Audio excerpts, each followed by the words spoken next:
you have to do the same thing in anything. You have to have that scale. Right. I don't want to be waking up at 4 a.m.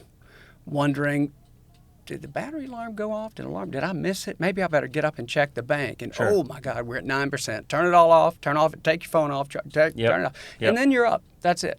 So I wanted to have basically double what we needed on average. 50% nice. redundancy ratio. To accommodate being on anchor somewhere with no wind, no SEAMs, everything locked down, no sun, and be able to still be comfortable. Right.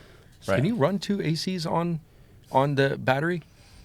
You can run all 3. Can you really? On 2,200 amp hour? So at 12 volts. this one trip we took after I picked the boat up, all we did is go around the tip of St. Pete and went up to the municipal marina downtown St. Pete.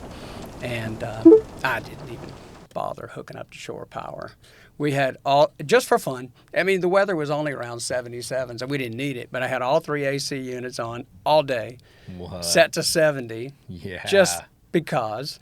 And then set them at 73 at night, and let them all run. And woke up in the morning, and we were at, what did I tell you, 51%? It was like 51% left on the battery bank. 16,000 BTU. That's the dream.